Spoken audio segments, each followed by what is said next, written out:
जवाहरलाल नेहरू ने भारत को इतना सशक्त बनाया था कि 1984 में जब उनकी बेटी इंदिरा गांधी की मृत्यु हुई और उनके बेटे राजीव गांधी प्रधानमंत्री बने तो देश में एक सामान्य नागरिक को 2 बोरी सीमेंट लेने के लिए तहसीलदार से परमिट लेना पड़ता था। 1 किलो चीनी खरीदने तक के लिए भी राशन कार्ड लगता था। शादी विवाह में 1 क्विंटल चीनी लेने के लिए तो लोग महीनों पहले से सोर्स सिफारिश खोजते फिरते थे। उन दिनों भारत में एलपीजी के कनेक्शन के लिए 7 से 10 साल की वेटिंग लिस्ट थी। घर में एलपीजी सिलेंडर होते हुए भी गृहिणियां केरोसिन से स्टोव या लकड़ी का चूल्हा जलाती थीं, क्योंकि उन्हें डर रहता था कि गैस खत्म हो गई तो मिलना कठिन होगा। लंबी लंबी लाइनों में रात रात भर खड़े रहने के बाद गैस सिलेंडर भरवाना बहुत बड़ा काम हुआ करता था।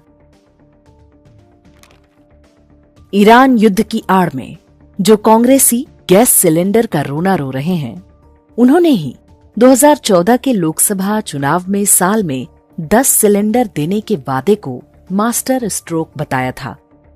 जमाखोरी और लूट के उस युग से भारत आज बहुत आगे बढ़ चुका है। ये वो जमाना था जब भारत में बजाज कंपनी के स्कूटर प्रीमियम पर बिकते थे। मतलब 5,000 का स्कूटर और 6,000 रुपए ब्लैक के, तब जाकर 11,000 में स्कूटर मिलेगा। तब टेलीफोन के कनेक्शन मिलने में 7 से 10 वर्ष तक लग जाते थे। वर्ष 1988 में दिल्ली में अर्जेंट फोन कनेक्शन लगवाने की तय रिश्वत 25,000 रुपए थी। महंगाई दर को जोड़ लें तो वो 25,000 आज के लगभग 8 लाख रुपए के बराबर होंगे। कल्पना कीजिए कि एक फोन लगवाने के लिए 8 लाख की घूस। ऐसा सशक्त भारत बनाया था नेहरू, इंदिरा और राजीव गांधी ने। गांधी खानदान के उस युग में हर उपयोगी प्रोडक्ट की ब्लैक मार्केटिंग होती थी। साथ ही हर खाने पीने की वस्तु और सीमेंट जैसे सामान में मिलावट होती थी। विश्वास ना हो तो अपने पिता या दादाजी से पूछ लें।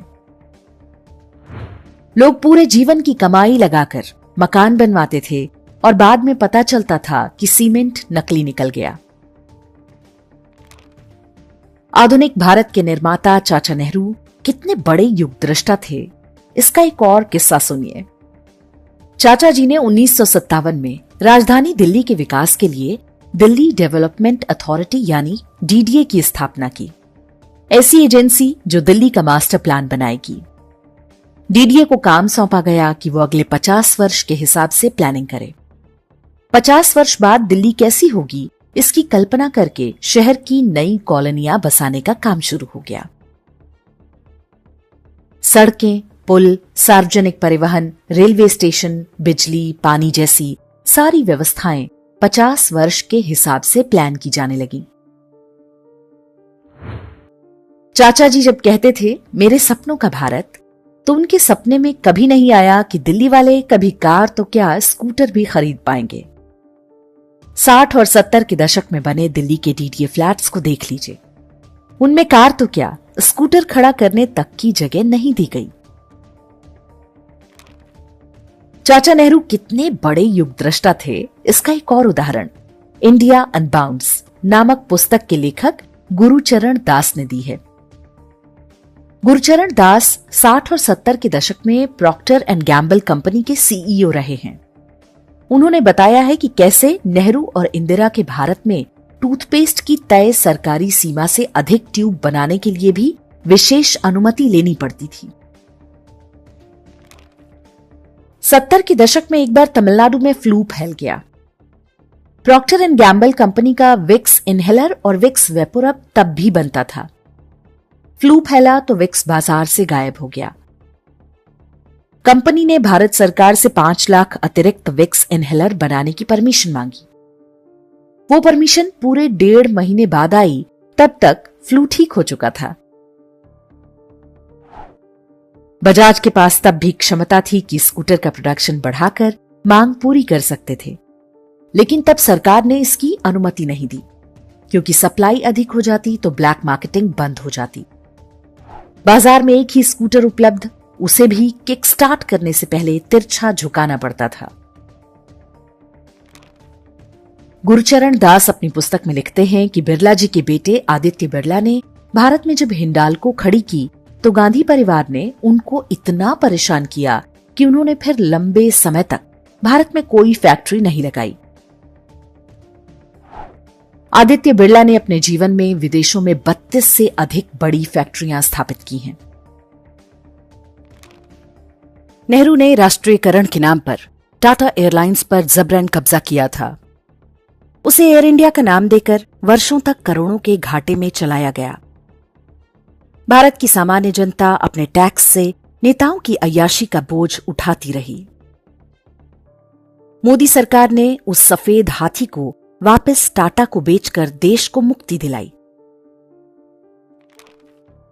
वर्ष 1940 में महाराष्ट्र के वालचंद हीराचंद ने हिंदुस्तान एयरक्राफ्ट लिमिटेड बनाई थी। स्वतंत्रता के कालखंड में यह कंपनी भारत में हवाई जहाज और लड़ाकू विमान बनाया करती थी।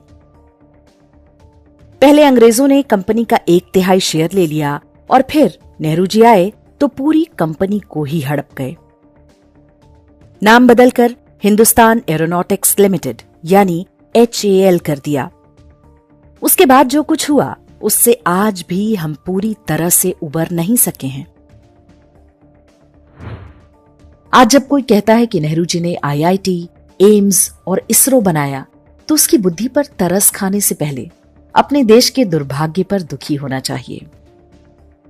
अंग्रेजों से स्वतंत्रता मिलने के तत्काल बाद गांधी परिवार ने भारत के पैरों में समाजवाद की बेड़ियां बांध दी थीं, जिससे मुक्ति तब जाकर मिली जब नरसिंह राव भारत के प्रधानमंत्री बने।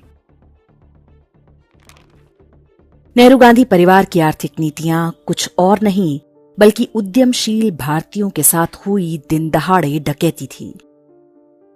समाजवाद की आड़ में अधिकांश वे लोग शिकार बनाए गए जो कभी धर्म के नाम पर सबसे अधिक दान दिया करते थे। नेहरू गांधी परिवार ने उन्हें लूटकर अपनी राजसी ठाट बाट और अय्याशी के साधन जुटाए। विदेशों में बेनामी संपत्ति और बैंक अकाउंट बनाए। लूट का कुछ माल वामपंथियों और समाजवादियों में बांटा, जिन्होंने इस अपराध को राष्ट्रीयकरण या नेशनलाइजेशन का सुनहरा नाम दे दिया।